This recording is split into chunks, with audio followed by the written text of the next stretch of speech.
It just is very different. The same thing in Hanoi, but Penang is pretty quiet, so you didn't have a ton of people on the street walking with the cars with you. But in Hanoi, everybody's just in the street, and there's no stop signs, so you just walk, and you kind of just walk and hope for the best. I mean, that's what they say, right? That's what the locals tell you to do. You just keep moving. Don't do anything unexpected, right? Don't run. Don't walk too slow, but just continue at the pace you're walking and just walk, and the car is gonna stop, which is mind-blowing to me. Like, in New York City, you will get run over doing that. Welcome to the Where Have You Been podcast. I'm your host, Bill Ream, and each week on the pod, I have conversations with incredible guests from all walks of life. Expect to hear funny, crazy, emotional, life-changing, and even sometimes life-threatening stories and experiences that will entertain and inspire you. As always, I appreciate your likes, subscriptions, ratings, and reviews wherever you are listening. It doesn't sound like much, but it truly helps the pod get to the ears of more people who may enjoy it. And check out the website, whybpodcast.com, for links to the socials where you can find pictures from the guests and their stories, and also buy merch if you're so inclined. Now let's get to this week's episode. Thank you for being here. Ladies and gentlemen, welcome into another episode of the Where Have You Been podcast. Your host, Bill Ream, here with you as always, and we have another fantastic guest for you this week. I hope you're excited and seated or standing, depending on what you're doing right now. I guess it doesn't really matter. But I do have, for the first time on the podcast, we have a luxury travel designer on the show. I love the terminology and I love the title. So without further ado, welcome to the show, Eleanor. And I'm going to let you introduce yourself if you would be so kind, as I always do. Eleanor, who are you? Thank you. Thank you so much. Well, I am excited to be here. Hello, everyone. My name is Eleanor, and yes, I am a luxury travel designer. So what does that mean? I help curate itineraries all around the world for luxury travelers. And luxury means different things to everyone. So maybe we can talk a little bit about that after. But another little bit about me, I live in New Jersey, just across the river from New York City, where I'm from. I work remotely, and I'm constantly traveling the world and having so much fun while doing it. So I am so excited to be talking about where I've been and then maybe where I'm going soon. Yeah, we'll absolutely be talking about all of that. And I definitely want to hear what luxury travel means to you and to your business. But I'm curious, you and I did talk about this offline, how this all kind of came to be for you. And it sounded like it was sort of not thrust upon you necessarily, but in so many words, maybe. Yeah, a little bit. I started my business as a passion project in 2023. So backtracking a little bit, in 2019, I went on my first solo trip to Costa Rica. I had the most incredible time. I also traveled with two friends to Portugal. I went with my mom to London. And that was really the first time that I had been on, so many international trips. I had studied abroad during college, but being a young person just starting out in the workplace, you don't get a lot of vacation time, especially as Americans, right? I know, Bill, you've been talking to Europeans on the podcast and they get a lot of time off, but as Americans, a lot of us don't. Unfortunately, so it wasn't so well traveled, also on a limited budget. But this trip to Costa Rica in particular really just brought my love of travel to life. So in 2023, I started a travel blog, and I also registered as a travel agent and started training up. And the idea was for me to just kind of do this as a passion project. I was at the time organizing travel themed meetups on behalf of a young adults travel company. And I was building my travel circles, and people were kind of seeing me do this on social, on Instagram. I was talking about traveling, and everybody was asking me, how do I do that? How are you doing that? How can I afford to do this? Right. Because we were we were pretty young. So a lot of people were already asking to travel with me, and that's how my business came to life. So that was 3 years ago, and I never imagined that I would be where I am today. I did not expect to leave the corporate world. I've always had this picture of me climbing the corporate ladder, living in a penthouse with a view. Funny enough, all of that has changed. I'm now with my laptop anywhere really in the world, which is what I love doing. It actually happened because of a corporate layoff. I had already built up my business to the point where I was earning 2 full-time salaries. I was working so late every night, weekends, and it kind of snowballed, and it really became my passion. I have a business background. I have an MBA from the University of Florida, go Gators. And so I've always been entrepreneurial, but this really launched me into building my business full time. And it really, for me, is just one of those things where life works out the way it's supposed to. And I truly believe in my heart that, everything has happened for a reason and led me to where I'm supposed to be today. Yeah, I think you had said that you sort of became whenever you would do traveling in any way, you were kind of always known as the planner. Like, was that something that even like way back, like when you when you're a younger, like a teen or whatever, and you're just kind of hanging out with your friends, and like, was that you were you the planner then too, or was it really more as you got older and got into actual travel? Yes, no, that's 100% my personality. I'm usually the planner. I'm the person getting everybody together saying, "Hey, let's check out this restaurant," or, "Oh, let's have a night inside. I'll invite girlfriends from different circles and we can have a good time." So that's kind of always been instilled in me. And then, once I started traveling more, I really used those skills that I have to do all kinds of research for trips and build these, kind of insane itineraries with loads of restaurants, things to do, fun facts, tips, and those are the things that I'm now sharing with my clients. When you started traveling for yourself, well, I guess when you started traveling, period, when you started traveling, like what was your, and maybe it's evolved, maybe it's still very similar, but what was your way of your method of going through and making those plans for even your own trips? Is it because it's quote unquote easy for any of us to just go online and Google places that we're going, destinations, and just finding other people's recommendations. But I feel like you have a little more to it probably. And I'm not asking for your trade secrets, but I'm just wondering, like, when you're traveling for yourself, what are you looking for? I would say, my process has evolved, but it is very much still the same. So I remember I used to pore over these itineraries and all of these message boards and Google reviews and all of that. One of my favorite sources has been TripAdvisor, right? Because there are awesome message boards and you can kind of see different things people are talking about. They post their itineraries for review. We get recaps of people, talking about different things. And I also like that the information is current, right? Because things change every day. Restaurants might be closed temporarily or permanently. There's so much that can change in any locations. I've always read a lot of reviews. Reddit is kind of the new TripAdvisor, right? So Reddit and their partnership with Google, when you Google a search term, a lot of Reddit threats will come up now. I use that as well.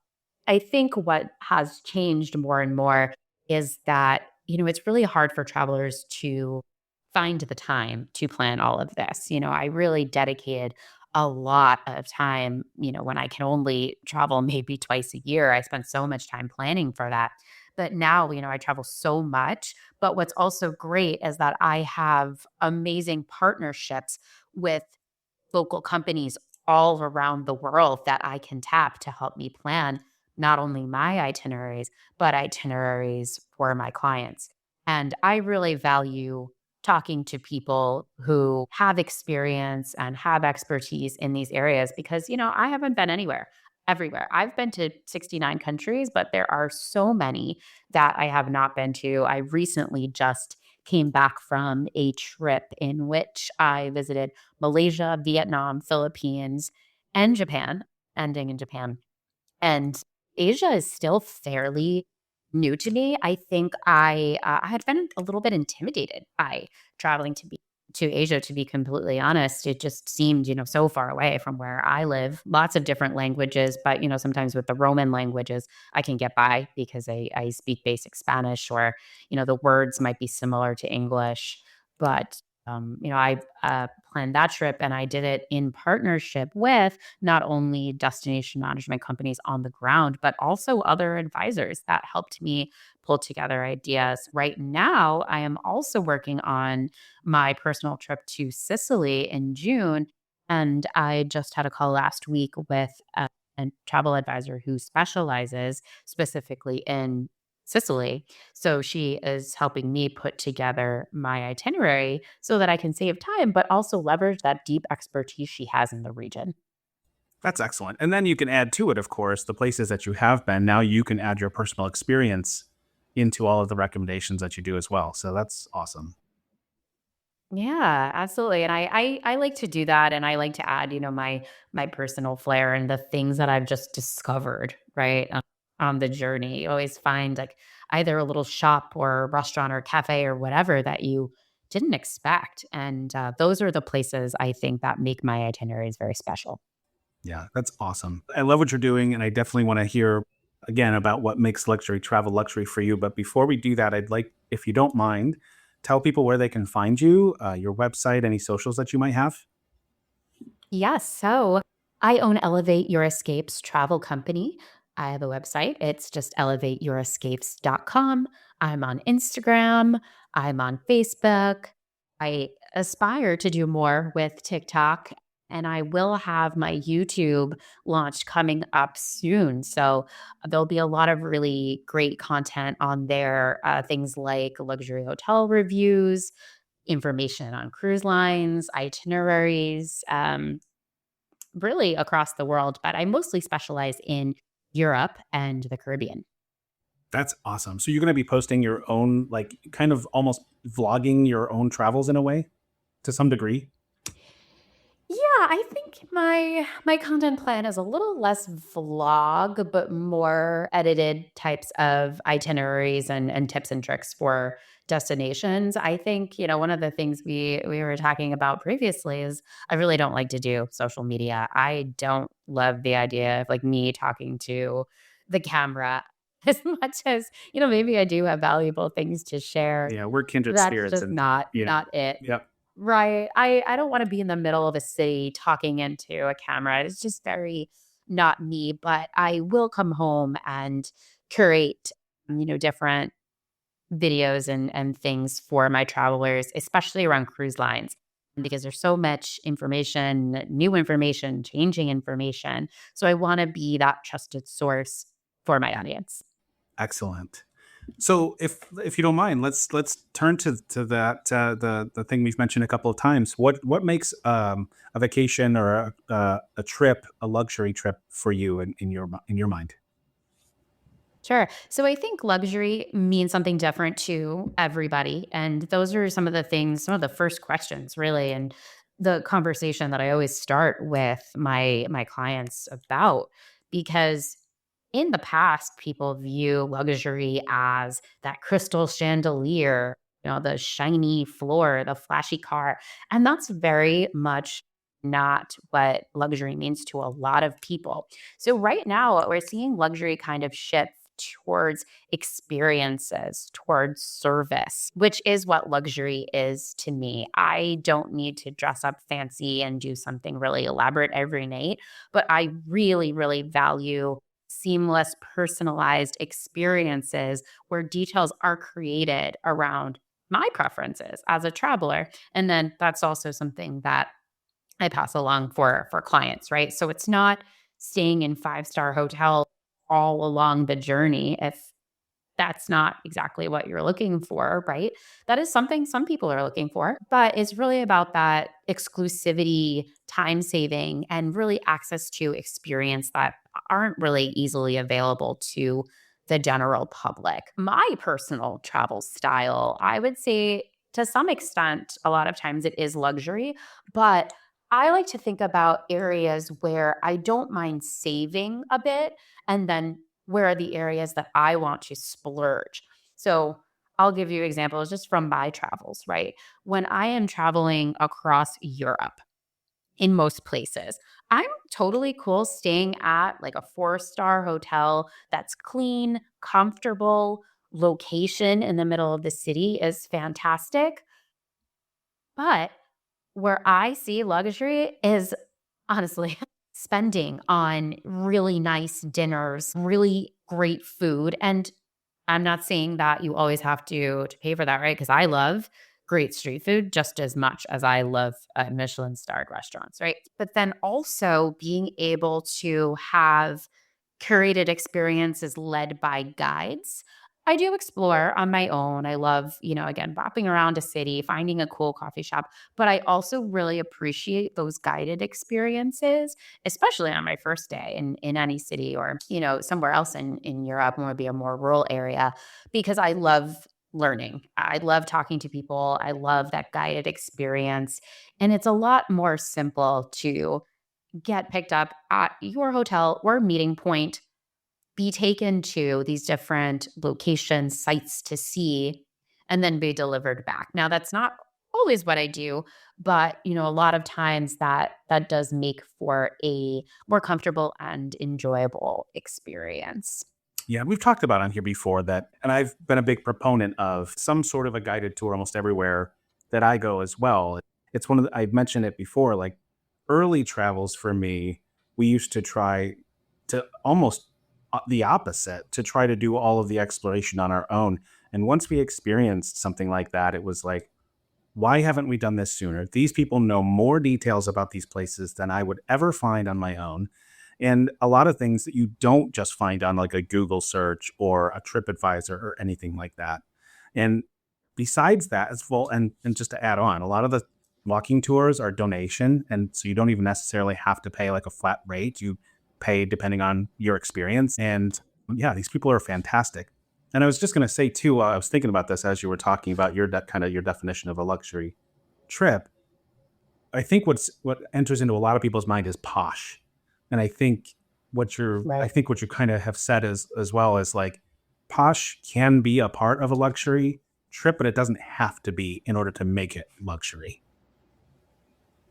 Totally. Yeah, and you mentioned they call it free, but it really is tip based. So I want to, make sure everybody's clear about that because sometimes people see free and Did I've I say hated so many of donation? those tours. I Yes, you think I did. did, and I didn't mean it that way. I meant yeah, pay as you. Yeah. No, I totally get it. And at least donation signals some sort of money is involved, right? You can't just show up and expect to get things for free, but it really is tip based, right? So you can decide what to share with your guide based on their level of expertise, how well they managed the trip, how long the trip was. And these guides, they work so hard and they are so passionate about their cities, which is really amazing to see. I also really enjoy that they are sharing their local experiences, whether they are from that city or region or not. There's always something to learn about their experience living in the place you're visiting. And then also, even when I try to plan out as much of how many different restaurants I'm going to go to, I always love taking the recommendations of those guides.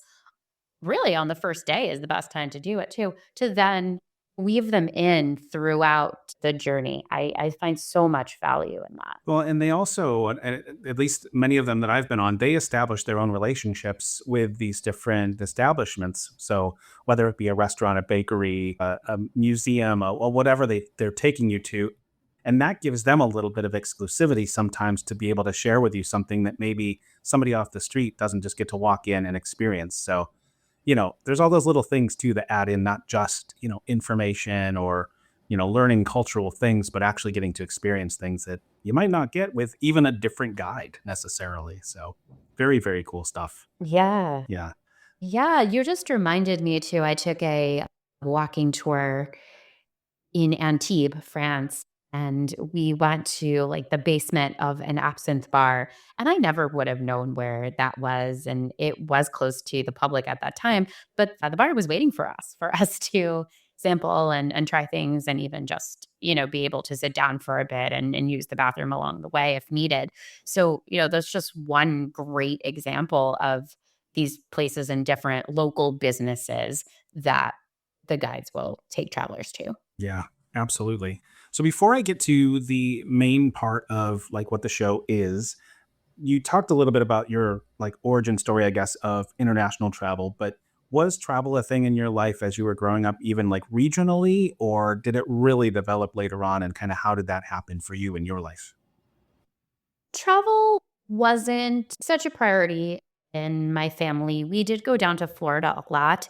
We have family that lives in Florida. So a lot of times it was visiting family and seeing Disney World. I went to the Caribbean here and there growing up, but it wasn't until I was in college and studied abroad in Florence that I was exposed to a very different international experience. That was always my dream. Like, my dream was to quote backpack Europe.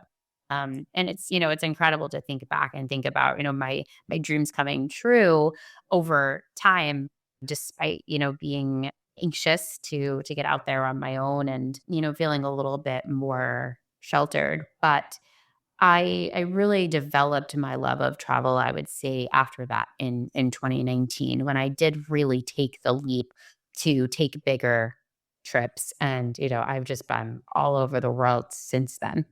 Yeah, it's absolutely fascinating and incredible the amount of places that you've been since. I look at my travel history, and I've talked about this before too. International travel specifically or especially was never a thing in my life until 2016, and I feel like in less than 10 years I feel blessed to experience so much of the world myself. And then I look and I see the massive list that you sent me of all the places in the world that you've been, and you talked about it already. You've been to 60 plus countries already. It's which is in just it's a heck of an accomplishment in less than 7 years, around 7 years. So that said, let's jump right in and let me ask you. And you can take this any way you'd like to, but I'm just going to ask you, Eleanor, where have you been?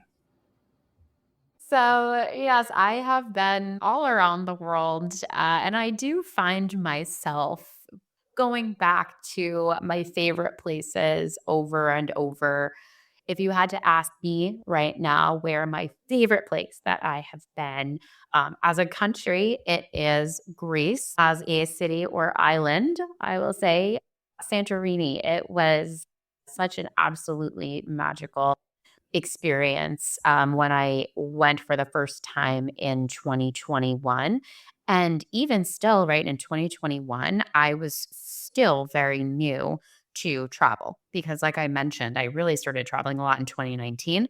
Well, then let's see, 3 months after my first solo trip, my first big trip, the world kind of shut down for a bit, right? So on the day that Greece announced that they were reopening for international travel, I booked my trip to Greece and didn't look back. I took a group trip. By chance, all 14 of us were solo.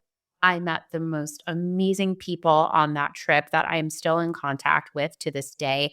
Actually, one of the girls who was on the trip was living in a neighborhood next to mine.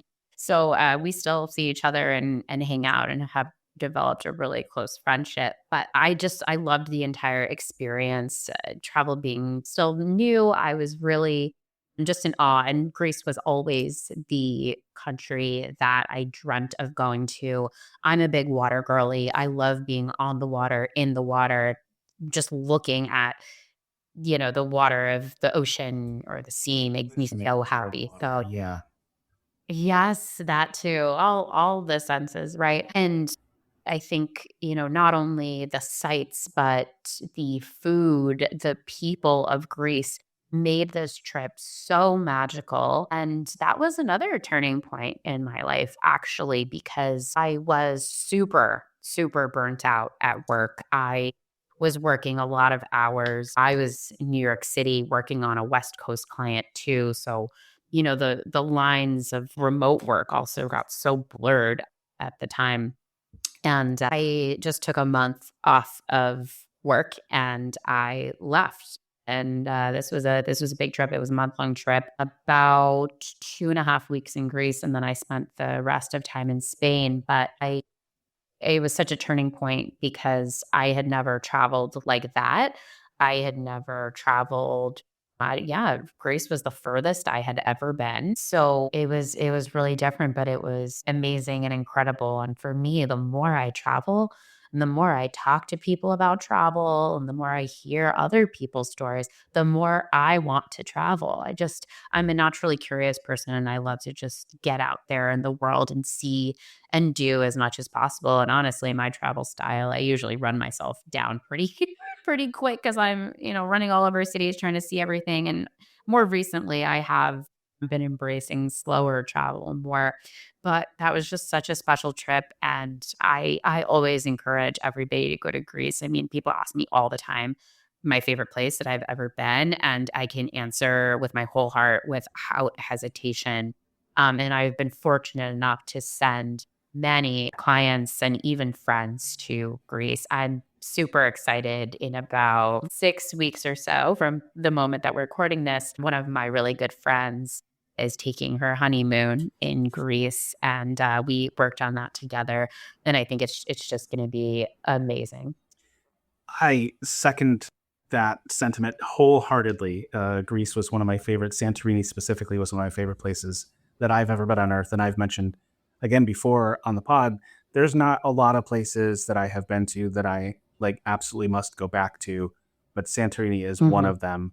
Can you, as that trip had such an impact on you, I'm going to put you on the spot. Are there any like specific stories or experiences that you had that you can tell us in more detail that just really stood out to you, whether it was in Greece or even in Spain, just some part of that as that trip really changed things for you?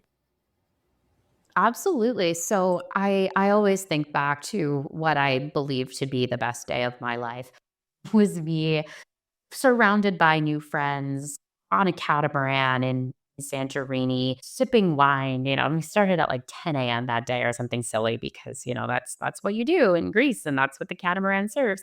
And just looking up at these amazing cliffs and sights and swimming in the water and eating a seafood lunch and just being so at peace in such a beautiful place surrounded by amazing people. I mean, that's something I'm going to remember forever. And then my other really fond memory that I have was actually my first night when I landed in Greece. So the first night of my month-long trip, I took a food tour. It's called Food Around Athens, and it was the first food tour I had ever been on. So I still think of it as one of the best food tours that I have ever been on. We went to so many different little shops to have tastes. We sat down at various restaurants to try their specialties. We drank wine. It was a fantastic group of people. And the owner, Rachel, who took us on this tour, was just so lovely and connected the group really well and really knew how to deliver a really solid food tour that combined not only really cool foods and nice things to eat, but the history of the areas around us, showing us local neighborhoods that we might not have walked around on our own. Especially, I remember one of them. Sometimes I've been with tours. I kind of say this tour leaders. They kind of brace everybody like, okay, we're getting out of the city center and things might not look as pretty whereas historical, as a city center, they might look a bit run down. There might be graffiti on the buildings that we pass by, but nothing's dangerous. And we're really going to the local spots. And that's what I love about these tours too, because a lot of these local spots you're really not going to find on travel blogs and message boards. You typically see the most popular places through those resources, but it's great to have again, a local person sharing their experiences with the whole group. Yeah, did you take the shuttle, the ship, the ferry over, or did you fly from Athens to Santorini? So we actually did a loop on the ferry. We Okay. started in Athens. So I joined a group trip, but I did, I think, 2 or 3 days solo before the group trip. We went Athens, Paros, which was beautiful, beautiful. I feel like once I got to Paros, I kind of like, smiled because that was like the classic Greece that I was picturing, being on the island, eating seafood at a cute little table right next to the bay. And it was so beautiful. We had like family style and everybody was sharing and just happy and really just enjoying their vacation. And then we went to Naxos, also really beautiful, and Santorini, where the tour ended. From there, I took a ferry solo to the island of Milos, Mm, also really beautiful, less visited, smaller island. I spent 2 days there. I really wish I had more time, but I'll have to go back. That's somewhere I had not been back. And then I took the ferry kind of full circle back to Athens, where I got my flight over to Madrid. wow. Yeah, and Athens has its own charm and beauty in its own way, but there's it's such a difference when you get to the islands, just second to none beauty. Absolutely. Yeah. So tell me about Spain a little bit. What was your experience like there? Again, I don't want to spend too much time maybe on your like first major trip that really impacted you, but we're there, so why not? Honestly, yeah, it's my most memorable trip, and I saw and did so much on that trip. And at the time, I was lucky enough to be able to take a month off of work. I had a lot of PTO time banked. I took some unpaid time because I really needed a solid break. But even on my trips following that, I feel as though I crammed so much, like as much as possible, into my vacation days so that I really felt like I had a great experience where I saw as much as I could while I was out there, because also at the time, costs were a huge consideration. So I actually met a friend of mine in Madrid. She flew over from New Jersey to Madrid. We met there and we spent a couple days there. I love Madrid. It's a city that surprised me for sure, because a lot of times I don't enjoy traveling to other major cities. Coming out of New York, I think I prefer the more quiet, quaint experiences. And I'm not really saying rural, but like smaller cities. But Madrid was awesome. I loved being there. I loved the atmosphere, the art, the parks, just the vibe, the food. And, again, I had actually been to Barcelona on a very short trip when I had studied abroad in Florence, but this was my first real introduction to Spain. I think also, anything that I did while I was in school and study abroad, while it's an amazing memory, I didn't appreciate travel and cities and sharing those experiences anywhere near like I do now, right? Like I wanted to see things, but I also wanted to, go hang out and hit the bars and the clubs with with my friends. But anyway, so going back to Madrid, we had an amazing time. Then we took the train south to Sevilla, which I also really, really loved. I actually got the opportunity to go back there in October as a small ship cruise port, which was interesting because it's not an ocean city. But we were on a small expedition ship and it was able to fit up the river, which was also really cool because the river's not that big. So I was definitely like watching as we were like going in and out. But anyway, we had an amazing time. My friend then departed. I forgot. We went to Cordoba for a day trip before that. And then I went to Malaga, which I also really loved. I love that it's right on the water. I love that it's a smaller city with some great charm. And what I found there, right, this was my first big European solo trip. I had solo traveled to Costa Rica for I was on a group trip and then I spent a couple days solo, but this was my first big solo trip. And I started meeting people, other solo travelers at, the tip-based walking tours, food tours. And I really had a great time. I was able to meet up with some of the people from my tours later, grab dinner. And then, what's interesting is, in southern Spain, a lot of people are following the same loop.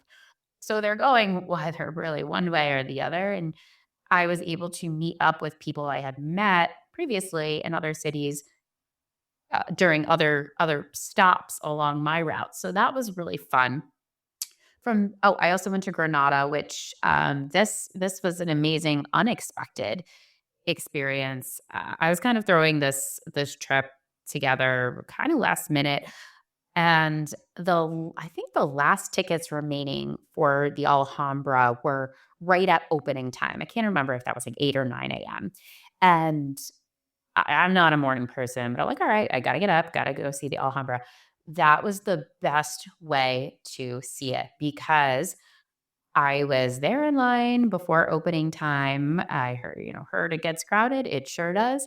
And I was one of the first people to walk through the ground. So I have really cool pictures of, the buildings and things inside the buildings and the gardens with no people in them, which now people kind of just use AI and take people out, clean up photos, which I don't necessarily agree with, but there's picture perfect ideal for some people. But, it was so great to just experience that really slowly. And I spent so much time there. I spent quite a few hours and I never expected to spend that much time there either. But that was just something that surprised me. And then again, from my experiences as being an avid traveler, something that I can now tell my clients about because I've been there and that happened. And it was just by chance, but it's something I learned along the way. So I love to pass those tips along.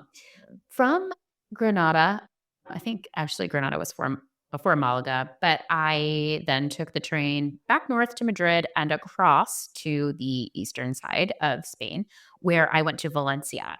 And I think Valencia was my favorite city at the time because it's a smaller city. It's manageable to walk around on your own, very walkable, and very safe for solo travelers. And it's so close to the sea there, the water. So, I just took a little quick bus ride and I was at the beach. I found a really cute lunch restaurant with a paella lunch special. In Spain, they have the menu of the day that ends up usually being a great deal and a really nice way to enjoy local food at a good price because those are usually set prices that are very attractive for people to walk into. So, I really got to explore much of Valencia. I remember there, I took two walking tours or food tours, I should say, that were also walking tours. I went with a company called Sisafran, and that was recommended to me by someone in my travel network. And I did their arts and sciences area, ending in a rooftop with different tapas to try. And I enjoyed the tour so much. I met a bunch of people and we all got along very well that I then booked their historical old town walking tour for I don't know if it was the next day or a bit later in my trip, which was also a really great tour and a nice overview. And they always end the food tour in like a really beautiful setting. So the setting for the end of that tour was this gorgeous historical courtyard with beautiful plants and just a really, really nice atmosphere. But I will say too, one of the reasons that I booked that second tour was I was getting pretty lonely. I had been away from home for probably 3.5 weeks or so at the time. And I was spending a lot of time by myself. I was not used to that. Now I think I am more used to doing that. But it was definitely starting to kind of bother me. I was getting lonely. I was getting a little bit homesick. So those tours really helped me socialize. And then I finished my Spain trip in Barcelona, which I really enjoyed. Actually ended up getting a bracelet stolen off of my arm in Barcelona, and this was, like, at the very tail end of the trip, so I was kinda just ready to go home by then because I felt very violated. I didn't notice it happen at the time. Honestly, the pickpocketers and the thieves in Barcelona specifically are very skilled. They are very good at what they do, and I was a little concerned about my safety overall and just like my belongings after that, right? Because what happens when you're solo and if someone steals your phone, what are you going to do? And I even realized this more recently when I broke my phone in Martinique. I thought the phone was waterproof and I tried to take a picture of a cool fish. But there's so much we do on our phones, and we're so reliant on our phones now to kind of sign into everything, right? Like not even just communication, but Google Maps and airline apps and all of these different things. Even not now, but in my last apartment, my front door was opened by an app on my phone. So, it was really kind of shocking for me, and I ended the trip on a little bit of a sad note. It was not something very expensive, but it was a bracelet that I got on probably my 3rd day in Greece in a wonderful little boutique in Hydra. So it just was something like sentimental to me, and it doesn't feel good, right, when someone takes something from you, no matter what it is. So, that experience happened. I've since been back to Barcelona several times. I am very, very, very, very careful with my belongings there, but I've learned to love the city, and experience the city, for what it is. Life just keeps bringing me back there. I'll actually be back there twice this season. So, it's a great city, and it really was a great city to end this whirlwind trip on. Yeah. And I mean, it's one of those things I think basically every big city, whether it's in Europe or wherever you are, especially, United States as well, like it's just something to keep in mind. And yeah, like you said, you don't realize, and it hasn't happened to me, knock on wood, but it's definitely happened to other people that I've spoken with. And yeah, you just cannot be too careful when it comes to things like that. Just something to be conscious of. So never, ever, ever take for granted that everyone you encounter is going to be on the up and up and whatever, especially in those big cities, because there's always someone looking for something for free. You mentioned before, and I don't know, for some reason popped into my head, you were talking about your photographs and how you have some really beautiful photos with nobody else in them. And it reminded me of like back, some years ago, I'm going to show my age, but in the age of Instagram first starting off, like you would always put like hashtag no filter. And now it's almost like you have to put hashtag no AI. And I don't know if that's a thing or not. Maybe it already is, but I'm not on there enough to know. But yeah, how funny that you said that. So continuing on, sounds like that sounds like a really loaded trip. Like you did a lot in, even though it was a month-long trip, that's a lot that you experienced there. I'm going to do this, and I don't usually do this, but you've been to so many places and we've barely scratched the surface, and we're already 40 minutes into an episode. And so I want you to just take us wherever you'd like to take us, wherever you have. And if we only get to one or two more places, because you just have some really incredible experiences and stories, and please expand on them in as much detail as you can. Tell me the most fantastic experience you've had anywhere in the world, or the funniest thing that ever happened to you in travel anywhere in the world. Tell us anything you'd like to tell us from anywhere you've been. Yeah, I wish I could remember something funny, and it might come to me. But since we already covered a bit of Europe, I would love to talk about my more recent trip to Asia. I was I hoping, just got back. yeah, I What was time? hoping we'd Yeah, get our year. okay. I just got back 2 weeks ago, and this was another huge trip and something I dreamt of doing. So last year, I had the opportunity to go to Thailand, and I finished up the trip with Singapore as well. And that was my first time to Asia. Again, I had been a little intimidated to go. I don't love flying. And the flights over to that side of the world are long for me, right? Coming from New York Metro. What I love about the New York Metro is that it's so easy to get out of here. We have nonstop flights to so many different places. So, coming out of that trip, not this past November, the November before, I knew that I needed to see more of Asia. I just loved the vibes, and the people are so sweet. The beautiful water, the food, like it's so incredible. And I always encourage people who really want to get out there and adventure more to go further. And Thailand is an amazing, amazing country. Also, Vietnam, which I will get to because that is a country that I don't want to say surprised me, but I didn't expect to fall in love with. I can't wait because So, that's one of the highest places on yeah. my list to get to. That's probably top 3. Okay. So I'm very Well, excited I to have hear. all the tips and the information ready for you because I did a group trip also, but I built out a longer itinerary. But Tell us let's tell us backtrack a little bit. tell us some stories too, if you would, from like anything experiences that you had.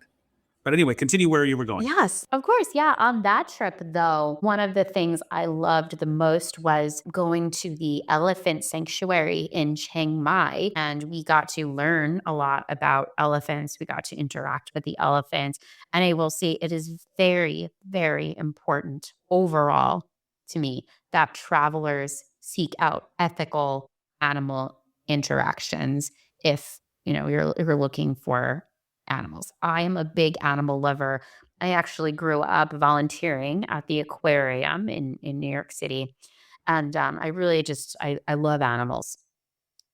I think also, unfortunately, in Thailand and in other places in the world, the elephants are being exploited. They are not be treated well. They are being ridden by humans, which is not good for their backs.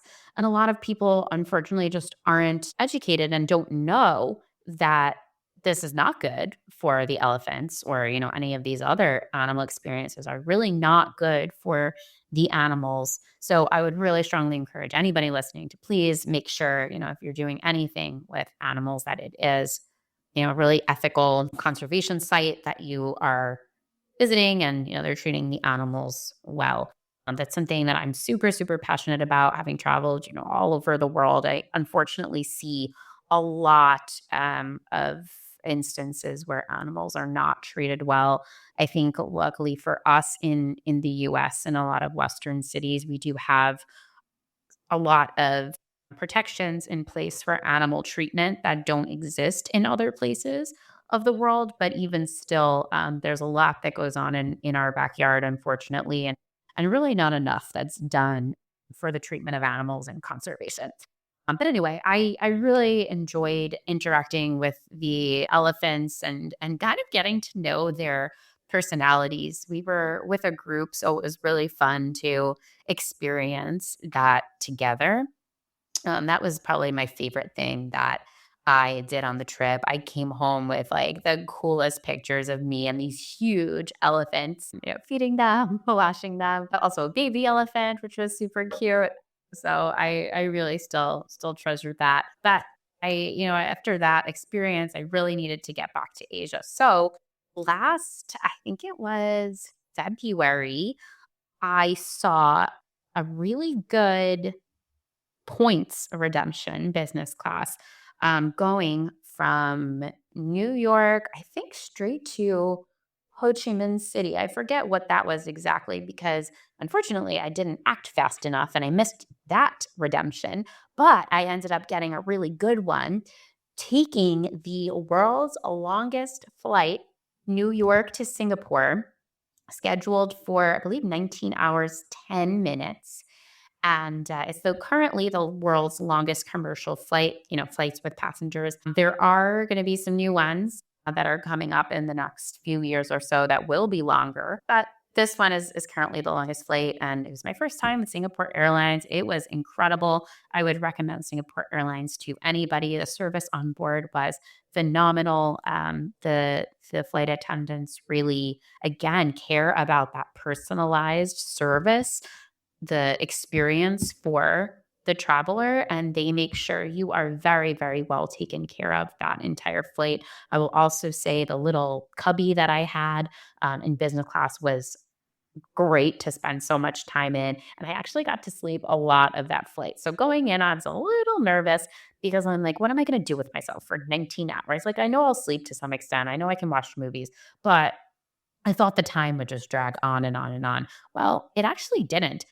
We were supposed to land early, at least an hour early. And then what ended up happening was some weather rolled in towards Singapore when we were nearby. So we ended up having to extend the trip probably a little bit over an hour, but, I slept a lot, I watched the movies, I ate some great food, and the time really flew by. So I definitely encourage anybody who might be interested in flying for that long just to do these long flights and kinda get it out of the way. I know there are some people who prefer to take shorter legs, like maybe, a flight to Europe and then another flight toward Asia, or going the other way. When I flew back from Singapore the first time, I flew, Singapore to San Francisco, right? Because the West Coast of the US is a big Asia hub for us. And then, San Francisco, I was gonna say back to New York, but I actually went to Miami and joined another trip at that point. But, I really preferred just going direct and settling into my seat, and I got an amazing points redemption. So that's something that I'm super passionate about in travel as well, is my credit card points and getting good redemptions, because on these long flights, I really, really don't like to sit in economy. It's just too long to sit upright in a chair, and business or first is just so much better. But hey, I don't have the money to pay the cash prices on those. They're like thousands of They are, because dollars. I did 15-hour flights back and forth to New Zealand, and I thought that was long, and I can't even imagine adding 4 more to those. Brutal, just brutal. I've learned, not that we do tips and tricks necessarily on this podcast, but I will say, and not to jump in on you, but long flights like that, aisle seat. I'm a window seat guy when I fly domestic, but aisle seat absolutely on something long like that, to be able to just stand up and stretch and sit back down. And I need to take my own advice going forward. I'm always an aisle seat girly, but I also like that, if you need to get up and go to the bathroom, you don't have to bother anybody. And on those long flights, people are sleeping. So it's kind of awkward to be like, hey, can you move? Right. I hate doing that. Yeah, I don't get up. That's even the 15-hour flight. I just sit there the whole time. But I wish I could have. No. Yeah, no, absolutely. Well, that's also really bad for you. I know, right? Oh gosh. Did you at least wear compression socks? No, I did not. Come on, Oh. I'm not that bright. Yeah, I had to buy a new pair for the Singapore flight. I was just trying to be as prepared as possible. I wanted to land in Singapore in good condition, and I totally did. It was an amazing experience that I would definitely recommend if anybody gets the opportunity. But anyway, so I had booked this flight over a year in advance of my travel. And then I kind of said, well, I'm just going to have to, plan the other travel around this flight like I'm going.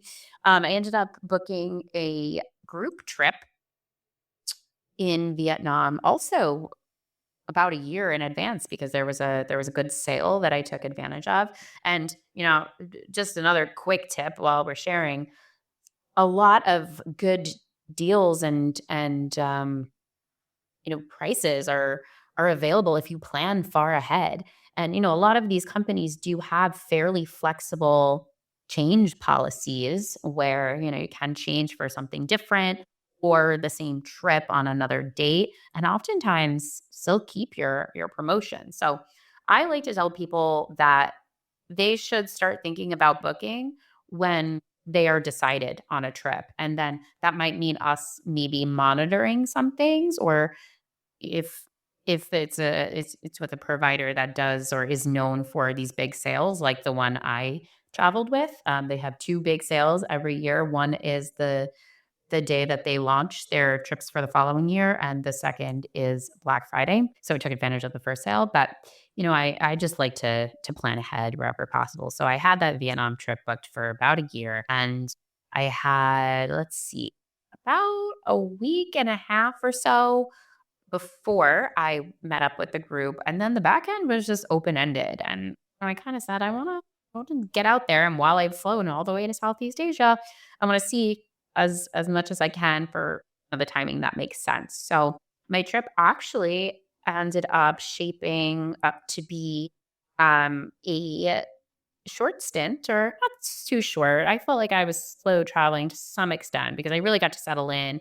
I got to go work from coffee shops, eat a lot of food. I started in Penang, Malaysia. And what I absolutely loved about that experience, and again, something I didn't realize going in was I was there during the Lunar New Year. So uh, I was about 2 days into Lunar New Year when I arrived, and the city was just filled with celebrations. There were beautiful lanterns hanging all around the streets. There was an amazing, incredible lantern display at the large temple there. It was just unbelievable to see. And then there were celebrations and dances and special food tents and things for Lunar New Year going on in the city while I was there, which I didn't even think of, honestly, when I planned the trip. It was such a cool experience. I will say the one downside of that was that some of the businesses in the area were closed during celebrations. So I did not get to go to the Michelin starred restaurant I wanted to go to. That's okay. I went to plenty of amazing street carts. I did a cool food tour there. And actually, I was just talking about this the other day. Speaking of, we just talked about how I went on one food tour and then booked their other food tour.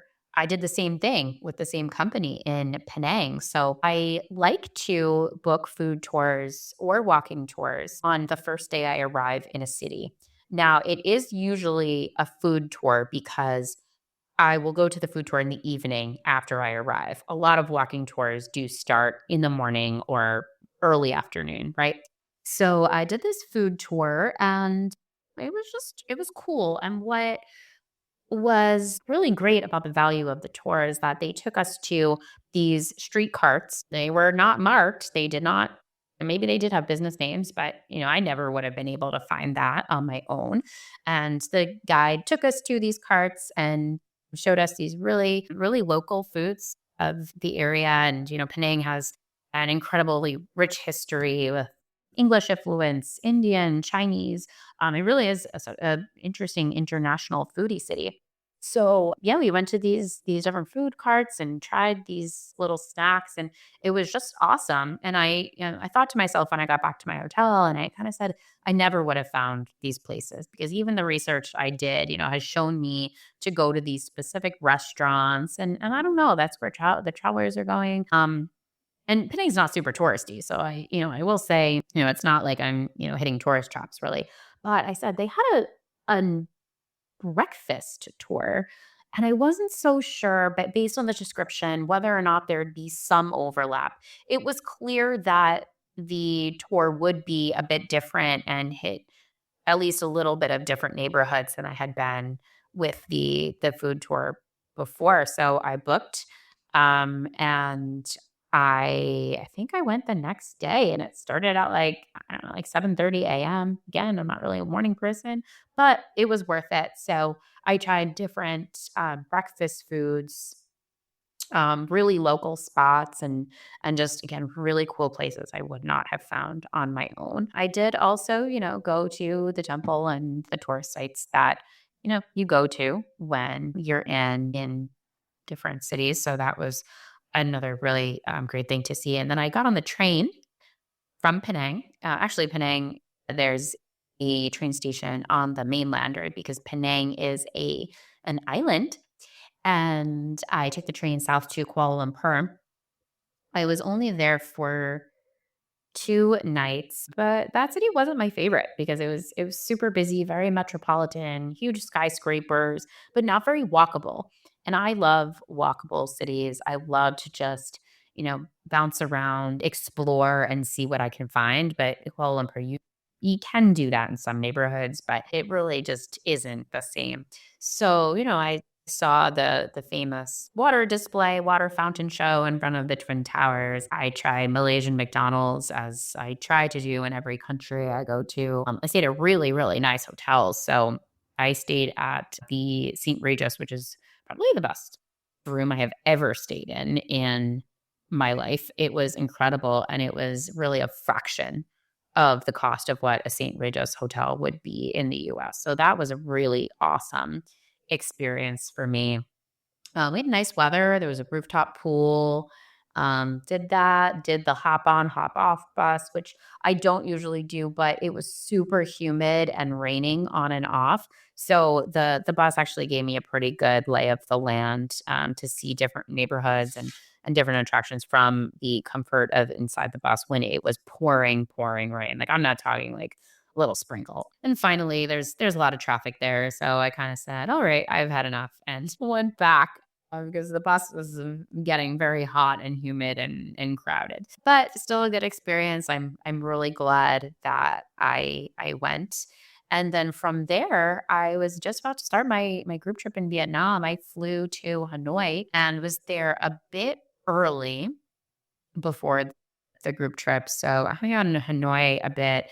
And even at first, I wasn't super sure how I was going to like Vietnam because Hanoi is it's a crowded city, right downtown there, and there aren't really, sidewalks. And I think that really was kind of a culture shock, if you will, when I got to Penang, because there are sidewalks, but people park their motorcycles and scooters like blocking the sidewalk, so you really can't walk down it. I also learned on the second food tour that um, a lot of people have kind of set up displays and plants and benches and things because they really don't want people walking, so close to their property or on their property. So you're just walking out in the street, and there's no crosswalks. A lot of times, there's no like stop signs or street lights, and you're just walking with the car. So that was that was a little bit interesting because I don't really remember that too much from Thailand. I know I walked around quite a bit in Bangkok, but there were sidewalks and streetlights and other people walking down the sidewalks. It was just is very different. The same thing in Hanoi, but Penang is pretty quiet, so you didn't have a ton of people on the street walking with the cars with you. But in Hanoi, everybody's just in the street, and there's no stop signs, so you just walk, and you kind of just walk and hope for the best. I mean, that's what they say, right? That's what the locals tell you to do. You just keep moving. Don't do anything unexpected, right? Don't run. Don't walk too slow, but just continue at the pace you're walking and just walk, and the car is gonna stop, which is mind-blowing to me. Like, in New York City, you will get run over doing that. Like, do you But specifically I will remember the say first time trying to cross one of those streets? Oh, yes, yes. It was terrifying. And honestly, every time I would cross, I would hold my breath and just pray that I made it to the other side. And the thing about Vietnam too is there's a lot of people, thousands of people, and a lot of people are riding scooters. So the scooters are just zipping around, and they zip around the cars too. And it's just a lot happening at the same time. It's very chaotic. But what I will say about Vietnamese people is they are very polite. So, they're not they're not going to like be aggressive with you if you're trying to walk across the street as a pedestrian, whereas it would happen in a lot of other cities, but it really just is the way of life. So that was scary. I never got over it. I I don't even wanna say I got used to it, but I will say Hanoi was probably the scariest place to walk across the street.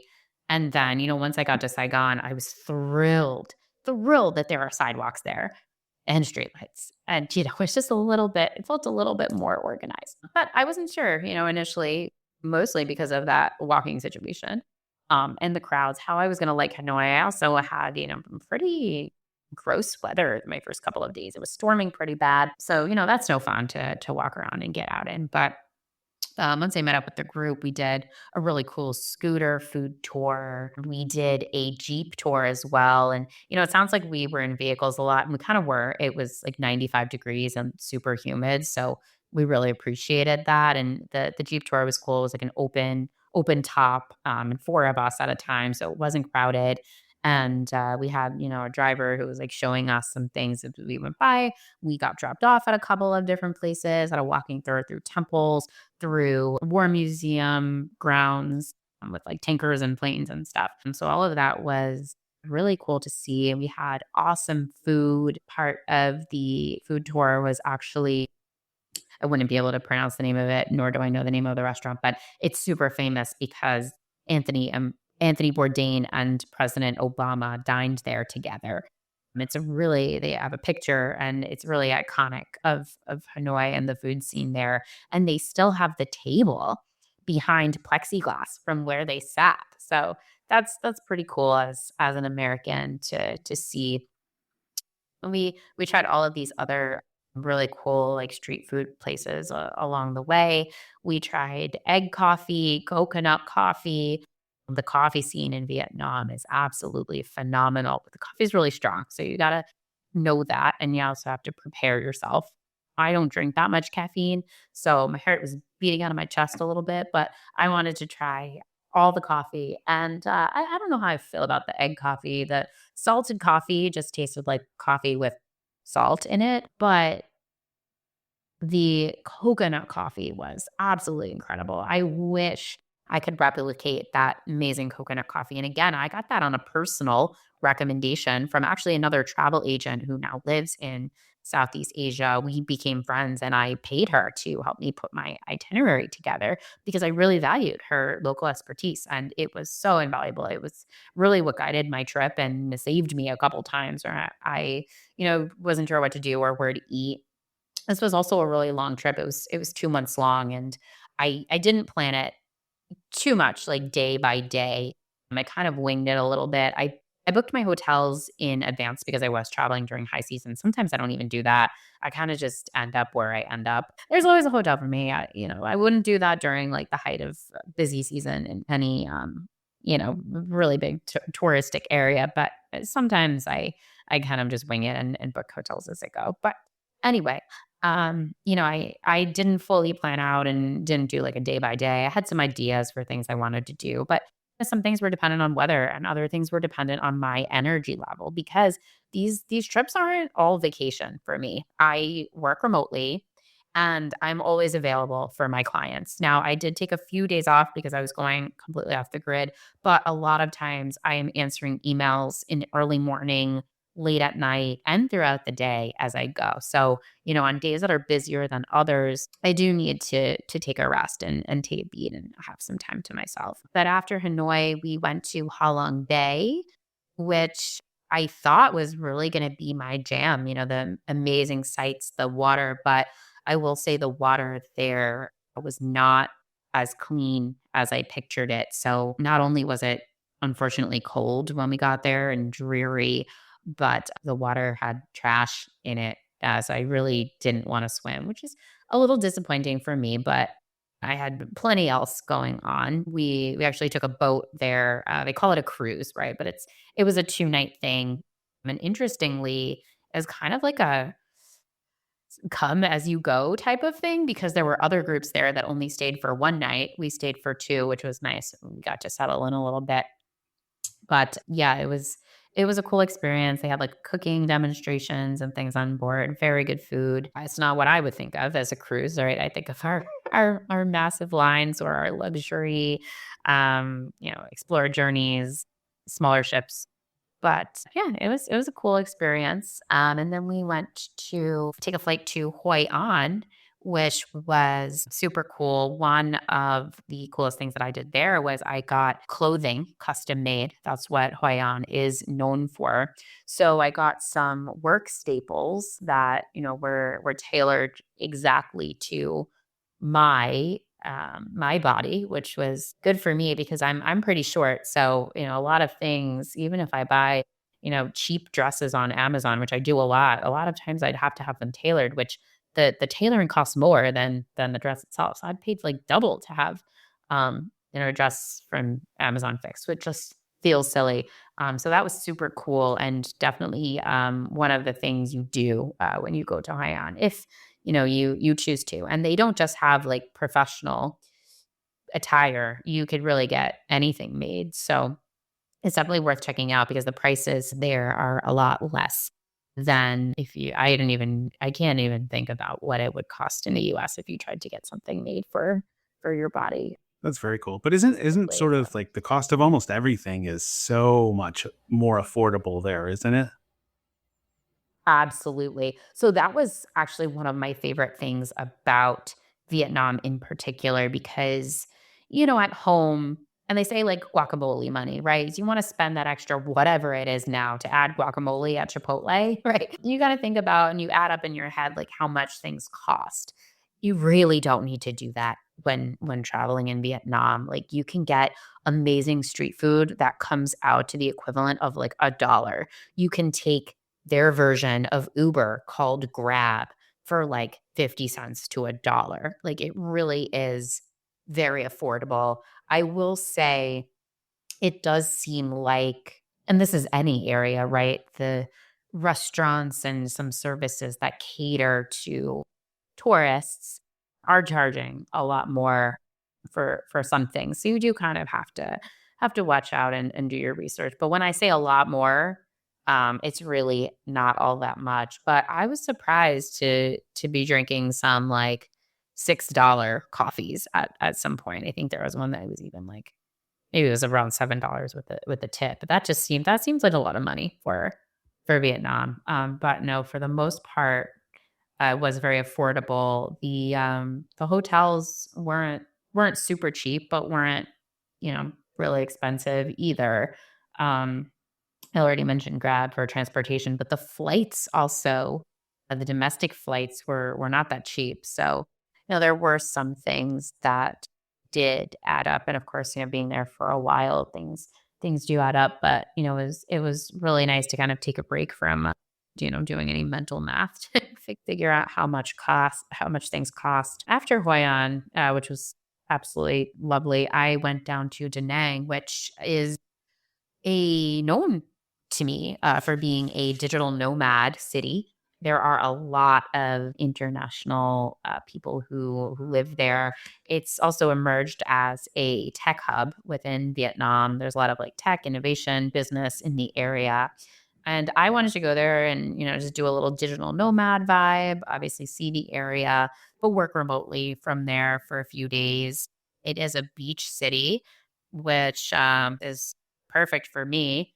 But when I got there, it rained every single day I was there, and it was pretty dreary. So I actually never made it to the beach. I did have a waterfront hotel room, which was incredible. I stayed at this lovely boutique hotel on the water and really enjoyed that. And I got kind of lucky because I didn't really plan this going in. And I was very much working with the availability for the time. Because again, I booked very late, just as I was like shaping up my trip and deciding what I wanted to do and all of that. But I stayed at this lovely boutique hotel. The service was phenomenal. And there was a really cute cafe downstairs where I really just worked from for 5 days, and it was nice to get caught up on work stuff, settle in a bit, and really enjoy my time there. I also this is a fun story, I got my first international haircut in Da Nang, Nice. very much guided by Google Translate. There were a lot of people, especially those who really service tourism in Vietnam, who do speak English, perfect English. But, to some extent, there, of course, are people who don't speak English, and nobody at this hair salon spoke English. They knew a few words, and they, tried to use them, and we just used Google Translate. They ended up upselling me on this like conditioning treatment, but they looked super cool, so I trusted them. They looked like Gen Z style people. I don't really know what that means exactly, but they looked a lot cooler than me. So I'm like, I trust your Nice. recommendation. Yeah. Cut my hair. Yeah, let's condition my hair. And actually that leads me to a good point. Probably one of the things that stuck in my hair in my head about things not being as affordable is that conditioning treatment and my haircut was about $90, which I did not intend on spending. I actually wanted to get my hair cut out there because my hairstylist back home here charges 90 plus dollars to cut my hair. And then, you have tip on top of that as well. And I, leave a standard 20%. So that's pretty expensive. And I thought, oh, I can get my hair cut out here for a lot less. And then, I had this conditioning treatment. It was also very funny. I do have selfies of me and the stylists. And why is that? I'm not a selfie taker, but they took my phone and wanted to take selfies with me, and then they took some selfies on their phone. So it was an experience. Little Um, American it pseudo was celebrity. fun. Yeah. Yeah, they probably maybe they never had an American walk into their hair salon before because it was it wasn't on like a main drag or anything. I just Googled hair salon and tried to see, which place had either WhatsApp or email to get in touch with them, not just a phone number, and kinda took the first place that would service me, and yeah, it ended up being great. They did a nice job on my hair. I got what I needed.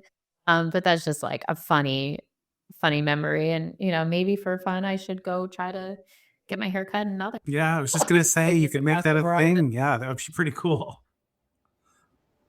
Yeah, I mean, I think my thing right now, which I know other people do, is try McDonald's in different cities around the world. Have you ever Love done that. that? I absolutely go to them every time, and I do try to find if there's something on the menu that's specific to, the local country or culture, I do try to at least try something.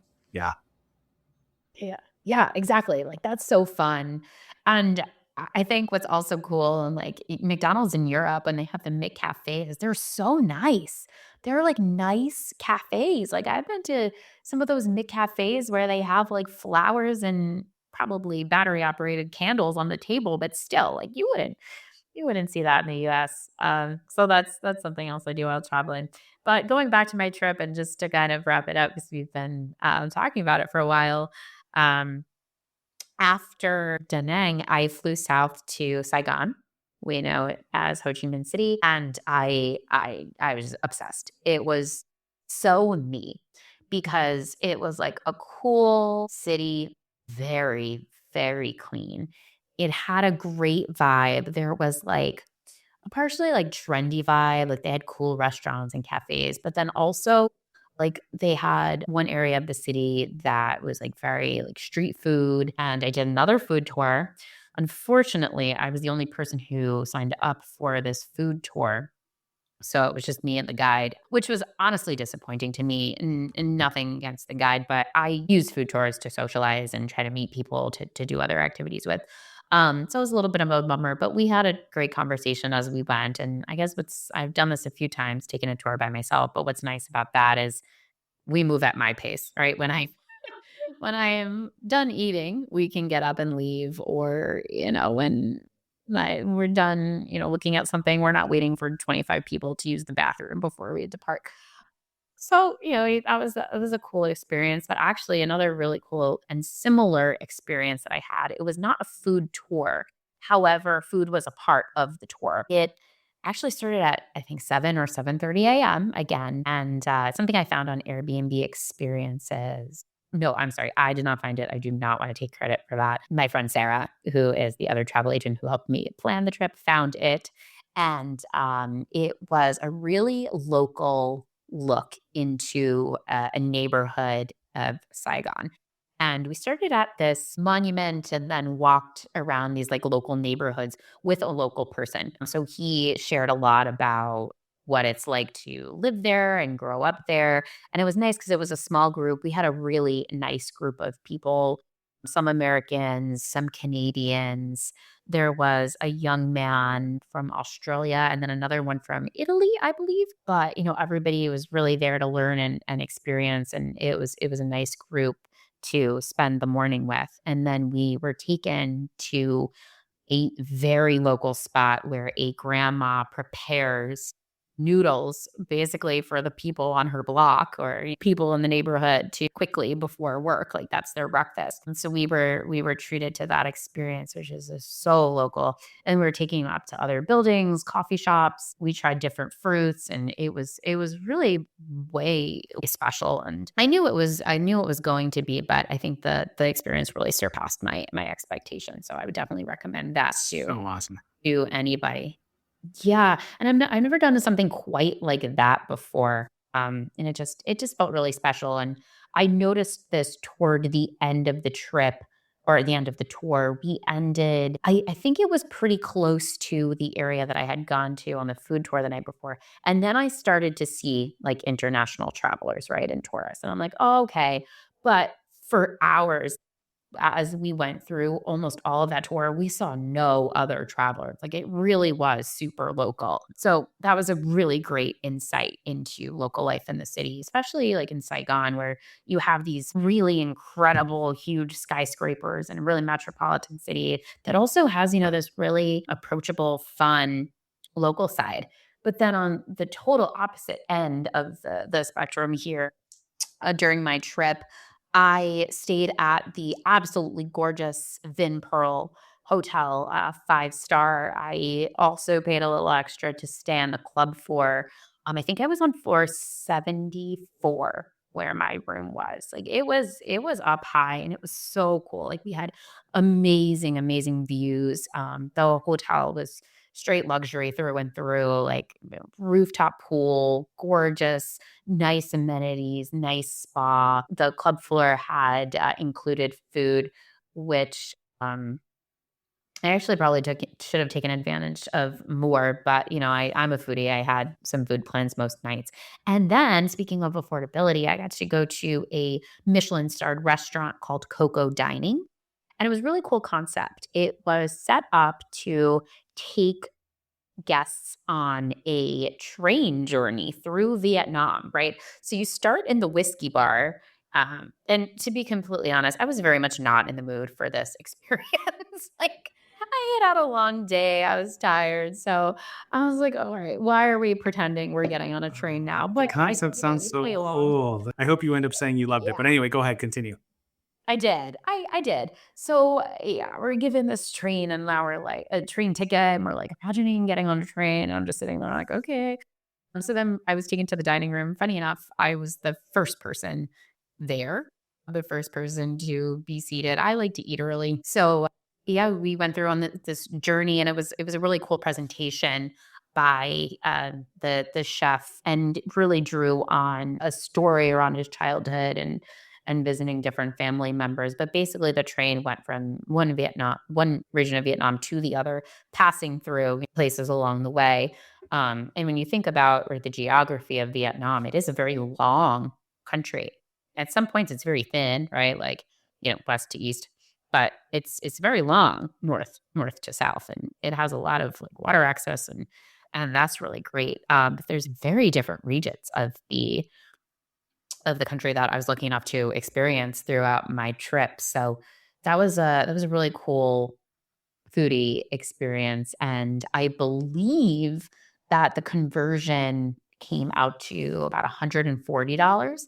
That's not with alcohol, that was just the tasting menu, but for a Michelin-starred restaurant and the amount of food that I was served and the just the plates and how they were arranged in a really cool way, the presentation, the service, having my server explain every course to me, that was an incredible value. Yeah, and just to jump in real quick, just if for those of you who haven't experienced a Michelin starred restaurant, and I haven't, because in Peru, Michelin hasn't gone there yet. So there are no Michelin starred restaurants in Peru. However, when we were there, there was a restaurant, and it's the name is slipping my mind at the moment, but in Lima was just announced like a month prior or 2 months prior that it was the number one rated restaurant in the world was there. And the pricing, because we looked at it and they actually had an opening the next day, which was crazy because they were booked for months.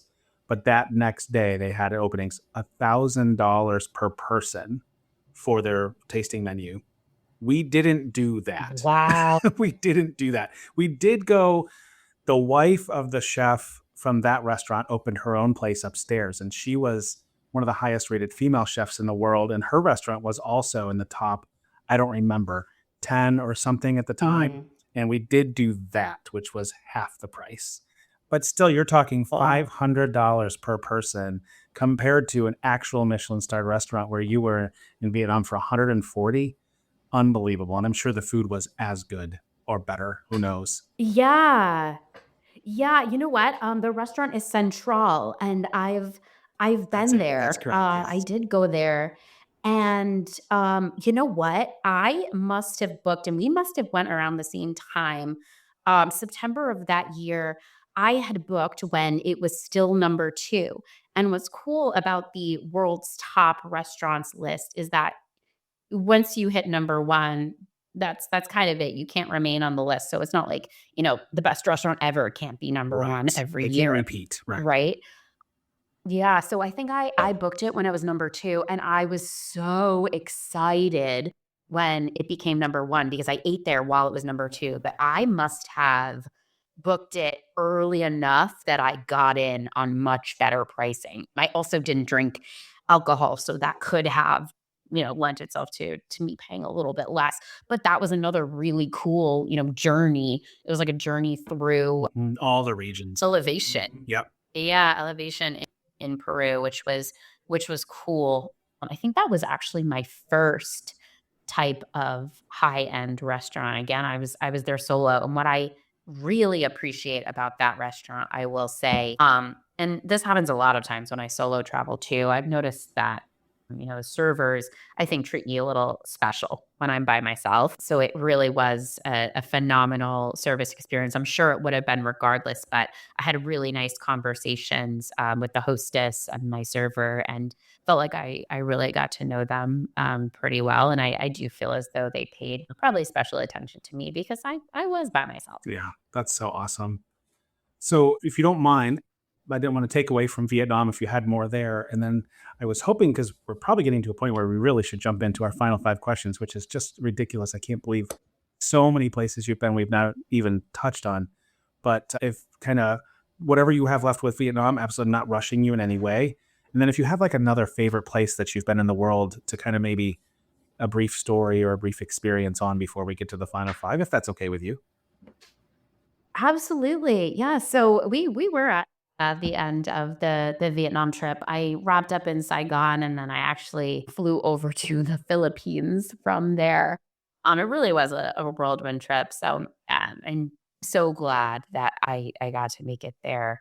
But no, I'm not sure if there's any other places I'd like to talk about. One that's on my list about where I would love to go, and I've been talking to a lot of people about this, is Sardinia. Save that. I Save that for a moment.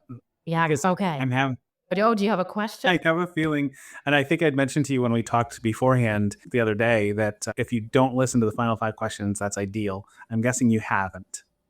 I have listened to other podcasts, but I don't think that they were the same questions. Okay, so that's awesome. Well, let's do that then, because you can feel free to expand as much as you'd like during the final 5 questions anyway. So you have some stories and Okay. experiences or reasons for maybe going somewhere, whatever, not to foreshadow, but by all means, you can take as much time as you'd like. So let's do this. I also will say to the listeners as well, I think we should definitely have you back on the show again sometime down the road because, again, you have so much more travel experience and you're continuing to travel. You're like the ideal repeat guest. So if you're open to it down the road, I'd love to have you back. Oh, absolutely. I'll have to, you know what? I'll have to have more travel experiences to be able to talk about or think of more stories. And I'm sure they'll come to me as, and scanning pictures or just, sitting on a train somewhere and something reminds me of something Yeah, else. absolutely. And I'll be honest with you, like I was shocked when I looked at the clock and realized that we had been this far in, which nothing wrong with that. I love it because it just means that your stories are engaging and it's really cool to listen to what you've experienced. I have a list in front of me of places that I'd love to ask you about. We just don't have the time, unfortunately. Yeah. But we'll get to them at some point. Again, we'll definitely have you back. So let's get started with question number 1. And again, take as much time as you'd like. I love this question for you as you're a foodie. So, and I always say, in case you haven't heard the question on an episode, I phrase the question very specifically because it's not always about the actual food. So I'm going to ask you, Eleanor, of all the places in the world that you have ever been, what are your 1 or 2 favorite meal experiences that you've ever had? Obviously, you've mentioned a couple, so maybe besides those, your favorite meal experiences This you've ever had. Well, Central is definitely at the top of my list. That was an absolutely incredible experience for me. I will say something special. My friend and I went to a very lovely restaurant in Paris called Milagro. And it's on kind of some not like worldwide top restaurants list, but we found it as, a great place to try in Paris. And I think it was actually maybe on Michelin recommended or Bib Gourmand, because I always look at that list, right? The Michelin Bib Gourmand, which means it's a great value for the food and the price. I had the most amazing lamb, and we got to meet the chef after, and he gave us the names of a bunch of other places that he recommended. And this is after a long conversation with him, just getting to know him. And he's actually an American from New Mexico living in Paris. And we actually kind of set up, following that, our own little food tour, going to the restaurants and eateries that he mentioned, and he like wrote down on like a little piece of paper for us. And so that felt kind of special because, you go to a lot of restaurants, you never meet, or sometimes you do, but you usually don't meet the people who not only are preparing your food, but, own the restaurant and can hear about their experience, starting a restaurant in a totally different country. So Yeah. that was And if you awesome. Kind do, of it's like a usually perk. a very brief, like, how was your meal? A very brief conversation, but to actually kind of get to pick their brain a little bit, that's awesome. Yeah, we were the last ones there. He sat down at the table next to us, and we were just chit-chatting, and it really is something that I'll probably remember for a long time. Excellent. All right. So we'll move on to question two. All right. Yeah. So question two, and I say this every time, it's one of my favorite questions for the variety of answers that I receive. And again, some people don't have an answer for this, and that's okay if you don't. But question number two is, of all the places in the world that you have ever been, even if I was to say to you, Eleanor, here's a free trip, go have fun and enjoy yourself, you would say, no, thank you, I don't want to go back for whatever reason. Yeah, I have a solid number one on that. It's Egypt. I'm so glad that I went there. The sights are absolutely incredible. There are things you'll see there that you will not see anywhere else in the world. So I don't want to discourage anyone from visiting Egypt because it really is something special. Also, when I was a kid, I don't know how I picked this up, but I was really interested in like hieroglyphics and Egyptian history. So, I was excited to finally make my way there. But, I did hear the warnings and people's opinions going in, and a lot of it held true. Unfortunately, a lot of people or locals there, it just feels like they're trying to get money out of you at every single point. Like even to use the bathroom, the people are in there looking for tips. Their version of TSA agents were trying to get money out of us. They were calling us first class girls, which we very much were not. I think they saw we were flying on Emirates and like it was like a big thing, but we were definitely an economy. And it didn't feel very comfortable. On our group tour, we were asked not to leave the hotel without the group. So, I don't love traveling in a place where I can't comfortably go outside and go get a cup of coffee, for example. So, as much as I love the sights there, I would not go back. Very fair. And I'll be honest, that's not the first time we've heard that answer. And I've had both sides of it. Mm. I've heard people say, I have to go back to Egypt. It was so magical and da da da da da. And maybe they're in different areas as well. And I don't know. I don't know specifically, but I have heard both sides on the pod for sure. So you're not alone in that sentiment. That's for sure. So question three, I'm going to make very difficult for you, I think. So Uh-oh. question three is flipping that question around and saying, of all the places in the world that you have been, but I'm going to add a caveat. If you could only go back to one or two places that you've ever been because of, I don't know, whatever reason, so much time left in the world or whatever. If you could only go back to one or two places you've been, where are those one or two places you have to go back to? Okay, can it be a full country or does it have to be a I'm city? not going to limit you like that. You can run with it however you'd like. Okay, I'll go with country because that's an obvious choice for me. It is Spain. I love Spain. I love the culture, the food. If I could eat tapas forever, like I'd be set. And then, Spain has so much to offer. It really is a pretty big country. And it also has a lot of coastline. So I know I mentioned Valencia, Malaga being really cool coastal cities. also really nice islands. So one of my favorite places is Majorca. I've been there several times and, would love to just keep going back because it just has a great mix of the things that I love. The beautiful beaches, the cool sights, nice cafes, and great food, and also really great Majorcan wine because there's no sulfites, I think, in Majorcan wine, and it's very smooth. I love to drink wine down there, and I'll actually be back in months, I guess, maybe 2-ish months, just for a day on a cruise port. But I'm excited to get back there. Excellent. Very, very good. So, question number 4, I'm going to limit you again and make this very difficult for you. Is of all the places in the world that you have never been to, Eleanor, if you again only had 1 or 2 trips left in you for whatever reason, so you have to pick 1 or 2 places left in the world to see, where do you absolutely have to go that you've never been? So, not necessarily what's planned, but even if it's not, where do you Sure. have to go? Hmm. I would say Albania. I have been hearing amazing things about Albania. I don't know many people who have been there. I do know a bunch of people in the travel space, and I have partners out there, but it's really supposed to be like, the new Greece, if you will. And I don't want to say, it's totally its own country and has its own things to share, but in the sense of having really cool beaches, having good food, the coastal vibe, which is very me, but not nearly as crowded or as expensive as Greece has been. And I think, the number of tourists going to Greece and the Greek islands it's just growing. And actually the governments on some of the islands like Santorini we talked about are starting to enforce the number of travelers that can go, especially by cruise ship. And they are charging them like different taxes and stuff now. So I have heard that Albania is more untouched. So I think that would be my place. Okay, excellent. Well, before I get to question number 5, I'm going to give you the opportunity. Anything pop in your mind? Any stories, any experiences that you would be remiss if you didn't share with us before we get to the final question?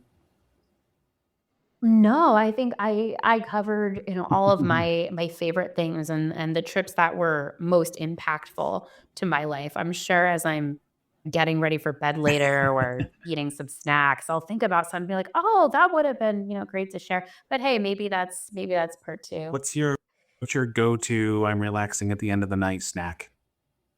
I'm really trying not to snack much, but I do love a good cookie. Mhm. Warm chocolate chip cookies. Not that I'm making warm chocolate chip cookies for myself, but if I could choose anything, that would be it. That was a total side note, not a normal question. That was Okay, that was a for that was question. Got it. 4B. Okay, so the final question, and you sort of started to touch on this, and you've mentioned a handful of places, but it's super easy because you know where you're going. Although you have a lot, is question number 5. Eleanor, what do you have planned? Where are you going?